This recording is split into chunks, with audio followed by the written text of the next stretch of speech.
What's up, Bally Brethren? I'm doing a video today, and the purpose of this video is it's for a friend of mine, Bally Bogan, and all it is just what you're supposed to do when you're transitioning into a live blade as compared to like another type of ballast song. So like if you always had trainers and stuff, how you would transition from that and how you would go into live blades and make that switch, and some tips and tricks along those particular lines. So here's my best tips on the particular issue. So for me, I would say that a big tip is to not ever have your ballast song too sharp. This is a problem that I always sort of suffered with, or always fell victim to back whenever I was first starting, is just that I would keep them sharp and I would sharpen them, and I would just do like anything that I could to have them like too sharp for no particular reason. And I started realizing at some point that the only person that I'm really hurting by doing that is myself, and it's not really cool to have it like super sharp, because you can usually cut most things with a ballast song that's not like ridiculously sharp, you know what I'm saying? So that was one thing. Obviously it's more obvious, so I'm gonna start with the more obvious, and I'll go into like some of the other stuff that's like maybe not as obvious. Another one was mindfulness. Is pretty obvious. Like, you obviously know that you want to be mindful when you have your ballast song. Like, you don't want to be like fucking I don't even need to cuss, but you don't want to be like one of those people that's just like not paying attention and you cut yourself, right? That's like obviously a big L if you did something like that and you just not paying attention. Like, as long as you're not a stupid person, you'll realize that that's like not a good idea. So be mindful. Like, when you have a trainer, you can get into this situation where you just like flip it nonstop and you just grab whatever handle, and it's not the same thing when you have a live blade, because the allowance that you have for mistake is way less. So along that line, that's really one of the bigger things. And then here's something that probably a lot of people haven't talked about, and it's trick sequence. So a lot of people will tell you that when you get a live blade, you need to worry about what you're going to do for your bite handle marker, or you need to get a marker for the bite handle, and you need to be able to watch and see where your bite handle is. And I'm here to tell you that that is not the way to do it. If some people, it probably could work for you, but for me, that's not the way. What I like to do is practice trick sequence. And the reason I do trick sequence is because it applies with trainers as well. Like, you're not always going to be able to just quickly check the bite handle when you're doing tricks and stuff. Like, you're not going to be able to check the bite handle and say, oh, the bite handle's here, the bite handle's there, and look so quickly, or to do it that way. With trick sequence, it's something that you're always mindful of, and it's something that you're always paying attention to. So like, for example, like if I'm starting on the bite handle here, I can go through a series of tricks and know where I'm going to be. Like, if I'm here, I know that if I flick it out, do a thumb roll, back into an index roll, back into a full twirl, back into an aerial, I'm going to end up with the blade pointing down. So let's see, and never once is the blade going to touch my finger. So here, like I said, here, like I said, here, like I said, here, like I said, here's the aerial, blade pointing down, or pointing up, depending on how you view it in your hand. But like, basically what I'm saying is that I know whenever I'm doing a sequence of tricks, what is what and what's going to not cut me, because I know every single trick has an either transfer to the bite handle, or transfer out of the bite handle, or neutral transfer where it's transferring within the same handle. So understanding what tricks fall into other tricks, and just understanding that whole dynamic, like here's a good one. If I'm going to roll over from the bite handle and then start a shortstop, I know that the blade is going to be wrapping around my finger towards the ass end of the shortstop. Like, if I do it from the here, and I roll onto the bite handle, like say I'm on the safe handle here, and I roll down onto the bite handle, right? Whenever I do the shortstop, it's a safe trick, right? But if I'm down here, and let's say I find myself on the bite handle and I roll down here into the safe handle, well, now I know I'm safe here, but when I roll this trick up, notice how the blade's coming from my finger. You know what I'm saying? So it's a little bit different, and it's still a trick that you can do, right? If I still wanted to do it, I could still pull it off, you know, here. Well, that's the wrong way, but you know, here into the Lord Almighty, here into the shortstop. I just have to be mindful of where I am and what tricks are causing what. Like, especially to here, if I want to throw a scissor, I know that the scissor, I'm going to land here where I'm on the handle side so I can hit that chaplain. Versus if I don't know trick sequence, or if I'm not being mindful, you have to do at least one of the two. I'll be here on the by handle, throw it up, throw a scissor, and then what happens if I try to do a chaplain? I'm going to cut myself, right? But I could also do a giraffe too, if you like that. But that's kind of like something that I talk about a little bit in that particular thing, is something to be mindful of, which is just trick sequence. Here's another big one, getting set. So a lot of the times when you have a trainer, you can just find a place where you're just going to stop and you're just going to go ahead and do your thing, and you're just going to go ahead and just flip it out. You know what I'm saying? But when you have a live blade, it's a little bit different.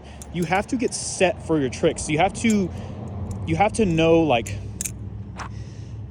here's a good example. If I'm starting here and I'm going to roll out this index roll, I know that the closer my thumb is right here to the where it pivots out, I know that the better chance I'm going to have of landing it. And if I have a trainer and say I do an index roll and I land like here or something like that, I can still roll it out and land it, but my likelihood of landing the trick cleanly is going to go down, which doesn't matter when you have a trainer.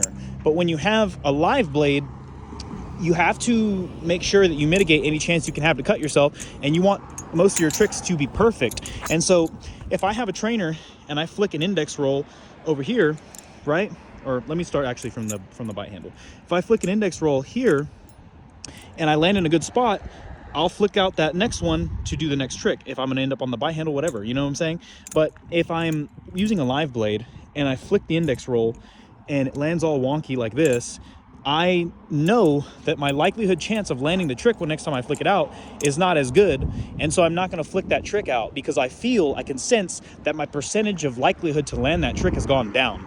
And every time that you do that, you take a chance. So with a trainer, you can flop out a shitty combo and mess up. Like, see how I messed up there? I can still roll out that from there, right?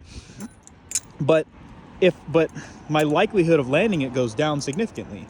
So you want to make sure that see right there, look, there's another one. I landed too far down right here, right? On this, and I want to roll it up over. I know that my likelihood chance to land that trick cleanly is going to go down significantly. And so when it comes to having a live blade, I don't take those chances.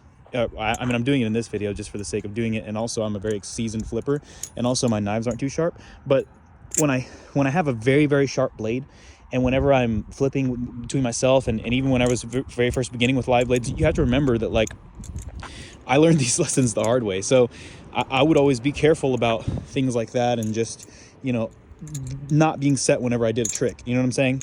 So that's another thing. Here's another thing. I'm trying to give you as many tips as I can, Bogan, and just whoever watches this as well, trying to give you as many tips as I can so that, you don't hurt yourselves. I hope I already said that don't make your knife too sharp. But anyways, there are some tricks that just are not worth doing with a live blade until you're very good at doing them. Like if I'm going to do something like this rollover right here, or actually no, that's not, or like a fan, the risk is low. The risk is practically nothing. If I wanted to transition into those types of rolls, that risk is also pretty low. You know what I'm saying? The risk of doing these tricks is not that bad.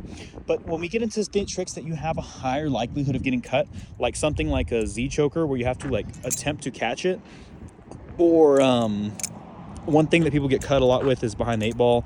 A little bit of an easier trick, but I'm just throwing it out there.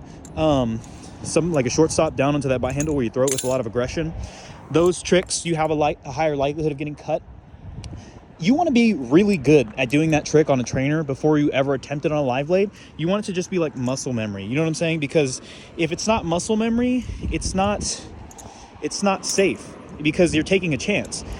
It's like if you're not 100%, like let's say you land the trick 90% of the times that you throw it. Well, yeah, try it on a live blade. But if you land the trick 40% of the times you throw it, then that's 60% of the chance likelihood you have to hurt yourself. You know what I'm saying? Because you're just missing. So here's a great example, and I've talked to Meltdown about this before too, and other Balisong flippers. The scissor. The scissor is a great example. You cannot mess around with the scissor. It's one of those tricks where the worst cut I've ever gotten is with a Kraken clone trying to land a scissor. So if you're not good at landing the scissor, I would not recommend that you try to do the scissor with a live blade. So that's kind of that. Trying to think if I have any other tips. Talked about trick sequence, getting set, not having your knife too sharp, being mindful. That's really mostly just about it that I have for like transitioning into live blades. You obviously want to be mindful of the balance of the knife that you have. Heavier knives are more dangerous because the weight allows it to cut you a lot better. And you know, that's kind of like something to think about. Sorry if I'm not flipping as much. I'm like trying to think. Another thing too about live blades, here's a little thing that you might not think about, but when you have a live blade, you have to be careful about who you're flipping around a lot more. And I know it sounds like common sense, but it depends on who you're talking to, because some people do not really think about that. You know what I'm saying? So like could be able to take a live blade or a trainer anywhere you want, but a live blade is not like that. You have to really watch out. It's not really the same type of thing, you know? But I don't want to ramble on longer than I have to on this video, because I think I covered mostly all of my topics. So that's pretty much it, but I'm just making sure I covered everything for everyone.